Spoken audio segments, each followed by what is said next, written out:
Bien.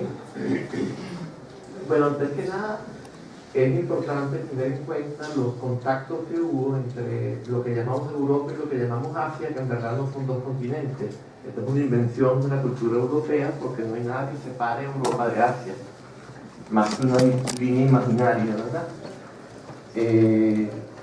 Alain Danielou, que es un estudioso de origen griego pero francés, afirma haber demostrado que Dionisos, el dios griego, no es otro que Shiva, el dios de la India. Mucha gente piensa que Shiva es hembra, Shiva tiene un aspecto que comprende los dos géneros, pero principalmente es masculino. Y afirma que la religión de los misterios dionisíacos le dio continuidad al shivaísmo. Y aparte de toda la evidencia que aduce Danielou, tenemos también el hecho de que utilizan métodos comunes. Por ejemplo, ambas tradiciones utilizaban las bacanales tántricas como un medio de acceder a un estado de comunión. ¿En qué sentido comunión?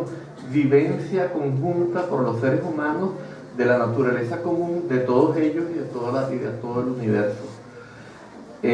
También, por ejemplo, la utilización del alcohol es común a las dos tradiciones. Hay muchísimos en la simbología, por ejemplo, un símbolo de Shiva es el falo de Shiva, que es el Shiva Lingam. Lo mismo existe, el mismo símbolo existe en el dionisismo. Bien, entonces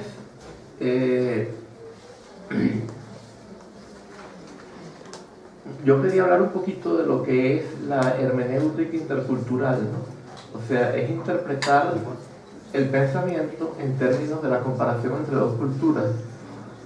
Y también tiene que ver con lo que yo llamo hermenéutica metaontológica, pero no nos va a dar tiempo de explicar lo que eso es, ¿no? En todo caso, por una parte, es de suponer que en épocas, en circunstancias históricas similares, los seres humanos enfrentan problemas similares y les pueden dar soluciones similares. Pero por otra parte, tenemos toda la evidencia de los contactos interculturales que ocurrieron, por ejemplo, entre lo que llamamos la India, o sea, lo que llamamos Asia, y en particular la India, y lo que llamamos Europa, y en particular Grecia. En general, los contactos eran tan intensos que se ha encontrado en Arabia, en un pueblo que se llama Terca, un contenedor con clavos de olor traídos de Indonesia, o sea que es bien al oriente, mucho más al oriente que la India, y eso data de miles de años antes de Cristo. Es evidente que los contactos eran extremadamente intensos y la gente iba a buscar la sabiduría de un sitio a otro. Y el comercio se inventó en parte por esta búsqueda de sabiduría, una manera de poder sustentarse la gente que iba a buscar enseñanzas filosóficas o religiosas, etc. Y por lo menos hasta finales de la edad del cobre, todos los pueblos de Eurasia, de Europa y Asia, no Eurasia en el sentido restringido, compartieron una serie de elementos culturales y filosóficos y religiosos comunes. Por ejemplo, la primera parte del libro Indian and Indonesian Art de Ananda Coomaraswamy se llama Indo-Sumerio, y Coomaraswamy escribe, bueno, no sé si nos da tiempo de leer todo esto, pero nos dice muy claramente que mientras más aprendemos sobre la edad del cobre, más nos damos cuenta de que la Mesopotamia, Egipto, Turquestán y el Cáucaso norte y el Valle del Indo en la India, todos estos tenían una cultura común que estaba basada, él dice, en el matriarcado. Hoy en día decimos en una cultura hilania, o sea, donde Guiné y Aner, lo femenino y lo masculino, estaban balanceados, y un gran desarrollo de las artes del diseño, etc. Bueno, en todo caso, no cabe la menor duda de que toda Asia occidental, Asia central y el sur tiene tras de sí esta herencia común. Y en particular nos interesan los dravidianos, que eran los pueblos, o jarrapianos dravidianos, que se encontraban en el Valle del Indo, en el actual Pakistán, pero en aquella época no existía Pakistán, por supuesto, era toda la cultura que hoy llamamos India. Y hay indicios de que esto abarcaba parte del Turquestán y del Asia Central. Y hay una tradición, una especie de una religión que tuvo su origen en el monte Kailash en el Tíbet, que hoy la conocemos como Bön, y esta religión, de allí surgió el shivaísmo. O sea, por ejemplo, la morada del dios Shiva para el shivaísmo o shaivismo es el monte Kailash.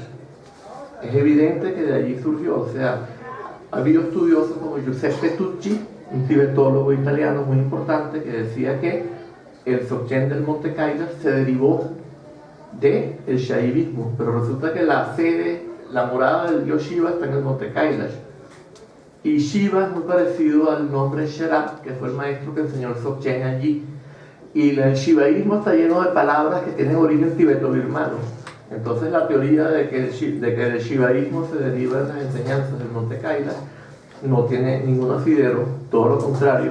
Es evidente que de las enseñanzas del monte Kailash, en particular una enseñanza que se conoció como Dzogchen, surgió el shaivismo.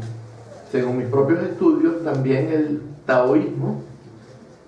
Hay un artículo mío en una revista que se llama Humania del Sur. Si a alguien le interesa, puede buscar Humania del Sur, taoísmo Capriles, y lo encuentra. Y por supuesto, bueno, también el surbanismo persa, bueno, el pre-surbanismo, porque no hay ninguna referencia a Surban, pero la religión originaria de lo que hoy en día llamamos Persia o Irán, era esa misma religión que venía del monte Kailash. Y Alain Danielou dice que Osiris y Dioniso son Shiva. Y evidentemente que estos métodos de comunión basados en la bacanal, el uso del alcohol como un método para acceder al estado de comunión, todo esto era propio de esta religión que tuvo su origen en el monte Kailash. No religión, sino más bien mística. De allí habrían surgido, por ejemplo, toda la tradición que sería el origen de la primera filosofía en Grecia. Por ejemplo, según mis propios estudios, los milesios, lo que ellos enseñaron corresponde en gran parte a esta visión compartida por el dionisismo y el shivaísmo o el shaivismo.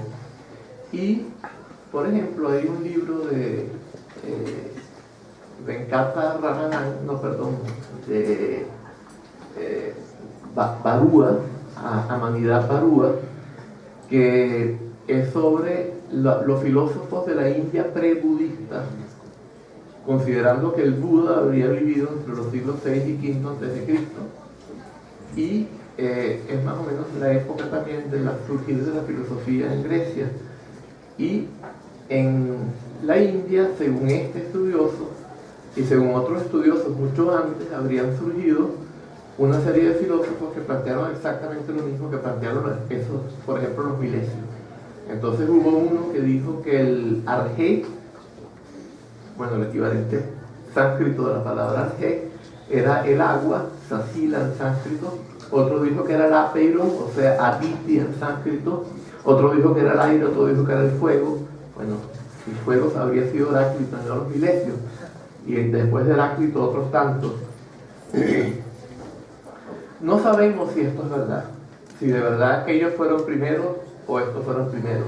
Hay una serie de estudios ahora que ponen en duda la fecha y esto está totalmente abierto, pero en todo caso lo que es importante es que había un intercambio entre las dos tradiciones y, por ejemplo, la idea de que el universo entero es la manifestación de un único principio y que se puede acceder a la vivencia de ese único principio directamente, más allá de todo concepto, de toda interpretación, en una vivencia mística, no conceptual y no dual, es propia de estas tradiciones del monte Kailash y es compartida por el shaivismo, por el taoísmo, por el surbanismo, por el culto Osiris, por los misterios dionisíacos, etc.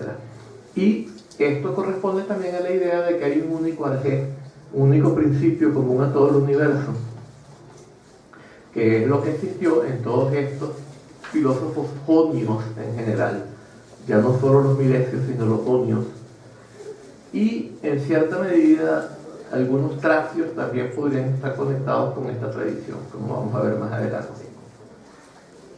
Hay un libro que es muy importante, que lo tradujeron mal, es de Gianluca Bocchi y Mauro Ceruti, lo tradujeron como El sentido de la historia. El nombre original era Origini di Storie, orígenes de historia, pero historias en el sentido de cuentos y no de historias. Y la idea es que la historia no es más que una concatenación de cuentos, de historias. O sea, por ejemplo, history no es más que una concatenación de stories. O bueno, podríamos decirlo en varios idiomas también, eso mismo. Lo que muestra acá es que todos estos compartían, por ejemplo, el caduceo, que tiene mucho que ver con lo que se llama hoy en día la India del Kundalini, que hay un canal central y dos canales laterales, y esto también corresponde al caduceo que se asocia con Hermes y con la medicina, con los orígenes de la medicina occidental, etc. La espiral, símbolo de la evolución del universo, de la energía cósmica, de la respiración. En la India, en la época jarratiano-dravidiana, también hay una cantidad de estatuas, aparte de estar estos famosos Shiva Lingam, que ya nos referimos, los falos de Shiva. También tenemos otros, por ejemplo, estatuas en posición de yoga. Es evidente que ahí había esa tradición mística, y también existían estas mismas bacanales que existieron en el dionicismo en Grecia. Entonces, pues parece como prácticamente indudable que había una religiosidad, sino una religión común. ¿Por qué religiosidad? Porque la idea no era rendirle culto a una deidad supramundana que fuera totalmente distinto del mundo, sino vivenciar la naturaleza única y común de todos los seres humanos y el universo entero. Hoy en día la física ha mostrado que no existen múltiples sustancias en el universo. El universo es un continuo de energía. Y además, al nivel subatómico de la constante de Planck, todo punto del universo está conectado con todo otro punto, y es lo que hace posible lo que se conoce como acción a distancia, y que fue comprobado por los experimentos de Alain Aspect de 1982 en la Universidad de París-Sur, en Francia. Habría una serie de mitos, por ejemplo, los mitos del fuego cósmico son compartidos por los griegos, los tibetanos, los hindúes, los indios, mejor dicho, y los chinos. Entonces, es evidente que este mito de los orígenes es común a todos. O sea, la idea es que hay una unidad primigenia, primordial, y que ésta se divide aparentemente y surge el cielo y la tierra, el yin y el yang, lo masculino y lo femenino, lo derecho y lo izquierdo, pero todos siguen formando parte de esa misma unidad. Entonces, esa unidad es lo sagrado no está más allá del mundo. Tiene que ver también con Pan en Grecia. Pan es todo, el todo era lo sagrado y Pan era la naturaleza. El Dios no estaba en el mundo. Luego Shiva, Dioniso, reemplaza a Pan como este Dios de la comunión. Bien. Entonces, hay una cantidad de evidencia histórica que ha sacado Julian Ankenorbo en base a textos de la tradición Bön sobre los orígenes comunes del shivaísmo o shaivismo y del Dzogchen de la tradición Bön. Y por lo tanto, por implicación de todas estas otras, hay otro artículo mío en la misma revista Humanidad del Sur que se llama Yogis, Bhaktas, Shaivas y Sufíes. También lo pueden encontrar, creo que ese está en el número 11 de Humanidad del Sur. Si meten Shaivas o Bhaktas con BHA y K, Bhaktas, y Elías Capriles, pues encuentran.